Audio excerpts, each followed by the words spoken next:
What's the most evil thing someone did while you were asleep? When I woke up with random bruises all over my hips, I joked to my boyfriend that I'm just a girl. But a week later, when they covered my entire body, I started panicking. Nathan was examining them with this intense focus, running his fingers over them with a deep fascination. "These are perfectly symmetrical," he murmured, pulling out his phone to take photos. "That's weird, right?" I asked, but he was already writing in a notebook, adding timestamps.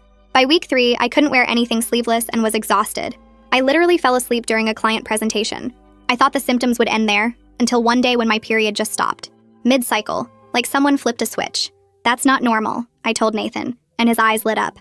"When exactly did it stop? What day?" The way he asked made my stomach twist. The bruises kept appearing in places I couldn't even reach. I tried recording myself sleeping, but the files were always corrupted. "Must be the Wi-Fi," Nathan said, though Netflix worked perfectly.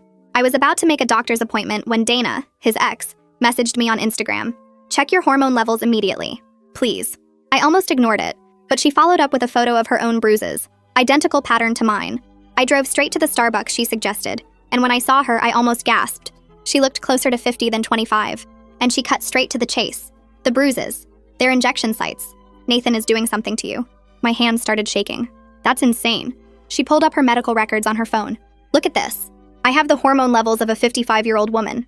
I practically went through menopause at 25. She leaned closer. "His mother taught him. She runs that fertility clinic on Lexington." I couldn't breathe. "He uses numbing cream while you sleep. You never feel the needles." I drove straight from Starbucks to the nearest ER, with Dana's medical records still pulled up on my phone as evidence, and demanded hormone testing. The doctor frowned at the results. "Are you taking Lupron? For endometriosis, perchance?" When I asked what that was, her face went pale. "Lupron shuts down your ovaries. We use it for endometriosis or IVF, but in high doses, it can cause permanent damage." That night, I forced myself to stay awake, fighting the bone-deep exhaustion. It was 3 a.m. when I felt the cold cream on my hip, then numbness spreading.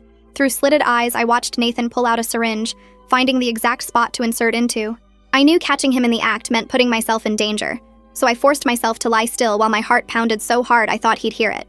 The next day, while he was at work, I tore apart our apartment. Nothing. Then I remembered the guitar case he never touched. I opened it up and felt my heart drop. Inside were vials of Lupron with my name on prescriptions I'd never seen, syringes, lidocaine cream. His notebook made me vomit. My exact hormone levels predicted weeks in advance, all matching my blood work perfectly. I must have been sitting there for hours before I heard him come home and confronted him immediately. "What is this?" I asked, throwing the notebook at his chest. He didn't even flinch. "You said you wanted to make a difference." His voice was calm, almost proud. "What are you talking about?" I was screaming now. "Your eggs are helping infertile couples. 3 babies are already on the way." The room